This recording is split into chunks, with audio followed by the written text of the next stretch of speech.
Friends, welcome to our channel. Brahmamudi serial next ఎపిసోడ్లో ఏం జరగబోతోందో ఈ వీడియోలో చూసి తెలుసుకుందాం. కావ్యరాజుల గుట్టుని బయట పెడతాను అని అన్న రుద్రాని అసలేం జరిగింది అని తెలుసుకోవడానికి ఈ వీడియోని స్కిప్ చేయకుండా ఎండ్ వరకు చూసేయండి. ధాన్యలక్ష్మి, మీరంతా కలిసి నాకు నా కొడుక్కి అన్యాయం చేస్తుంటే రుద్రాని నాకు అది అర్థమయ్యేలాగా చెప్తుంది. దాన్ని తప్పు పడతారేంటి? అయినా మీ అందరికన్నా రుద్రాణియే మేలు, రుద్రాణియే నా మంచి కోరుకుంటుంది అని అంటుంది. అప్పుడు స్వప్న, ధాన్యలక్ష్మి ఆంటీ గారు, మీరు మాట్లాడుతుంది మా అత్త గురించి అని కాస్త గుర్తుపెట్టుకోండి. ఎవరిని మంచివాళ్ళు అని అంటున్నారు? మా అత్త మంచిదా? ఆవిడ మిమ్మల్ని పూర్తిగా మాయ చేసింది కాబట్టే ఇలాగ మీరు ఆవిడ మంచివారు అని ఇలా మాట్లాడుతున్నారు. లేకపోతే బుద్ధున్న ఎవ్వరూ కూడా మా అత్త మంచిది అని పొరపాటును కూడా అనరు అని అంటుంది. అప్పుడు ధాన్యలక్ష్మి, అంటే నాకు బుద్ధి లేదు అని అంటున్నావా స్వప్న అని అంటుంది. అప్పుడు స్వప్న ముమ్మాటికి అలానే అంటున్నాను ఆంటీ, ఎందుకంటే మీరు మా అత్త మాట వింటున్నారు కాబట్టి. మా అత్త మాట మీరు వింటున్నారు కాబట్టే ఆవిడ దాన్ని అలుసుగా తీసుకొని మీకు, ఈ ఇంట్లో ఉన్న వాళ్ళందరికీ చిచ్చు పెట్టి గొడవలు పెడుతుంది. అసలు మీకు ఈ ఇంట్లో ఎవరు అన్యాయం చేశారంటీ? వీళ్ళంతా మీ వాళ్ళే. మీకెందుకు అన్యాయం చేయాలి అని అనుకుంటారు? మీకు బుద్ధి లేక మా అత్త మాటలు విని ఇలా ప్రవర్తిస్తున్నారు. కానీ అసలు ఏనాడైనా అపర్ణ ఆంటీ రాజ్ని, కళ్యాణ్ని వేరువేరుగా చూడడం మీ కల్లారా చూసారా? అలాంటి మనిషి మీ కొడుక్కి ఎలా అన్యాయం చేస్తారనుకున్నారు అని అంటుంది. అప్పుడు ధాన్యలక్ష్మి, నా కొడుక్కి నాకు అన్యాయం చేస్తున్నారని ఇప్పుడే కళ్ళకు కట్టినట్లుగా కనిపిస్తోంది కూడా అని అంటుంది. అప్పుడు అపర్ణ, అంటే దేని గురించి మాట్లాడుతున్నావు ధాన్యలక్ష్మి నువ్వు అని అంటుంది. అప్పుడు ధాన్యలక్ష్మి, ఇప్పుడే మనందరి ముందే ఆ రాజ్ కావ్యల డాక్యుమెంట్స్ని తీసుకొని ఆ మీడియేటర్ వీసా కోసం తీసుకెళ్లాడు కదా, అంటే మనకెవ్వరికీ తెలియకుండా ఈ రుద్రాని చెప్పినట్లుగానే మన ఆస్తిని అంతా అమ్మేసి డాలర్స్లోకి మార్చేసి మొగుడు పెళ్ళాలు ఇద్దరు ఫారిన్ వెళ్ళి సెటిల్ అయిపోదాం అనుకుంటున్నారు అని అంటోంది. అప్పుడు ఇందిరాదేవి, ధాన్యలక్ష్మి, ఇంత వయసు పెరిగినా కానీ నీకు అసలు బుద్ధి పెరగలేదు.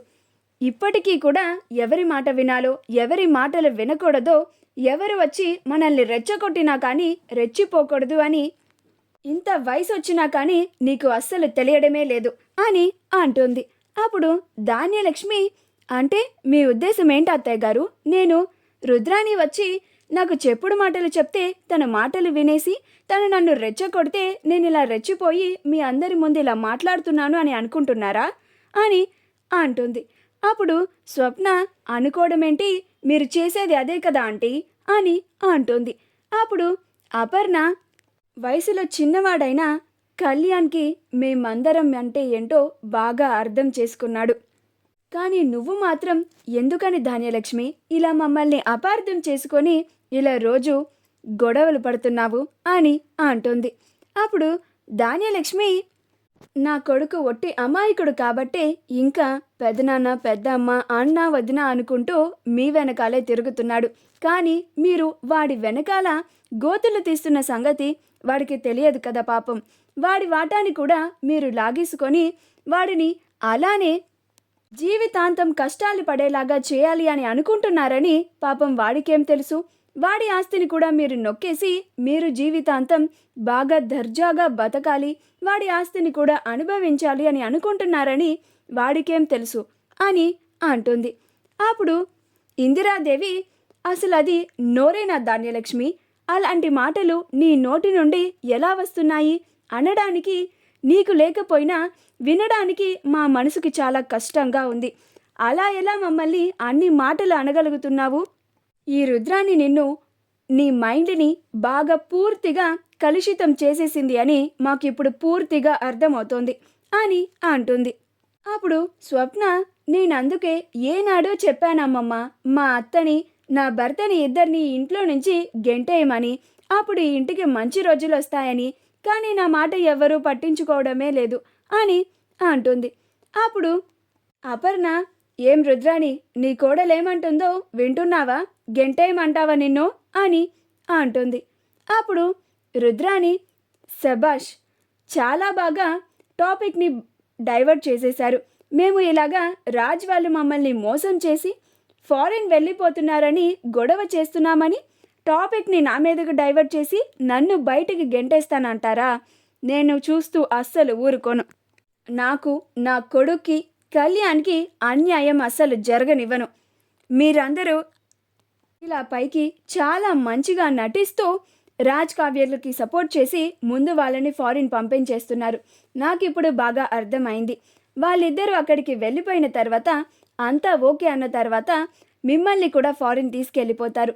మీరు అందరూ కలిసిపోయి ఫారిన్లో సెటిల్ అయిపోతారు. ఇంకా అన్యాయం అయిపోయేది నేను, ధాన్యలక్ష్మి, నా కొడుకు, ధాన్యలక్ష్మి కొడుకు కళ్యాణే కదా. మా గురించి మీకెందుకు అని అంటుంది. మీరు అనుకున్నట్లుగా అస్సలు జరగనివ్వను. ఏం చేసైనా సరే కళ్యాణ్కి, రాహుల్కి అన్యాయం జరగనివ్వకుండా వాళ్లకు రావాల్సిన వాటాలని వచ్చేలాగా నేను, ధాన్యలక్ష్మి చేసి తీరుతాము అని అంటుంది. అప్పుడు అపర్ణ, ఛీ, ఎలుకతోలు ఎన్నిసార్లు ఉతికినా కానీ నలుపు నలుపే గాని తెలుపు రాదు అన్నట్లుగా నువ్వు మాత్రం నీ బుద్ధిని మార్చుకోవు అని అంటుంది. అప్పుడు స్వప్న, కొన్ని పుట్టుకతో వచ్చినయ్యి చచ్చేదాకా పోవంటారు కదా ఆంటీ, మా అత్త బుద్ధి కూడా అంతే అని అంటుంది. అప్పుడు రుద్రాణి, స్వప్న అని అంటుంది. అప్పుడు స్వప్న, నేనేమన్నా తప్పుగా అన్నానా అత్త? నీకు జ్ఞానోదయం కలిగి మంచి బుద్ధి రావడం అనేది మా పిచ్చితనమే అనుకుంటాను. నువ్వు మంచిగా మారి ఈ ఇంటి మంచి కోరుకోవడం అనేది జరిగిద్ది అని అనుకోవడం మా అమాయకత్వమే అని అంటాను అని అంటుంది. అప్పుడు రుద్రాణి, అంటే ఏమంటున్నావు స్వప్న? నేను ఈ ఇంటి మంచి కోరుకోను అని అంటున్నావా అని అంటుంది. అప్పుడు స్వప్న, ఏ నాడైనా, ఏ ఒక్క రోజైనా సరే, ఒకరోజు వదిలే, ఏ ఒక్క గంట అయినా సరే, గంట కూడా వదిలే, ఏ ఒక్క క్షణమైనా నువ్వు ఇంటి మంచి కోరుకున్నావా అత్త? గుండెల మీద చెయ్యేసుకొని చెప్పు అని అంటుంది. అప్పుడు రుద్రాణి, ఎందుకు కోరుకోను, నేను కూడా ఈ ఇంటి మంచి కోరుకునేదాన్నే అని అంటుంది. అప్పుడు స్వప్న, సరే అత్త, నువ్వన్నట్లుగానే అనుకుందాం. ఏదైనా నువ్వు ఈ ఇంటి మంచి కోరుకున్నావు అని అందరూ నమ్మేలాగా ఏదైనా ఒక్క సంఘటన చెప్పు అని అంటుంది. అప్పుడు రుద్రాణి, నేను ఎంత మంచిదానో ధాన్యలక్ష్మికి బాగా తెలుసు అని అంటుంది. మా వీడియో కనుక మీకు నచ్చినట్లయితే లైక్ చేయండి, షేర్ చేయండి, మా ఛానల్ని సబ్స్క్రైబ్ చేసుకోండి. పక్కనే ఉన్న బెల్ ఐకాన్ని క్లిక్ చేయడం మాత్రం మర్చిపోకండి.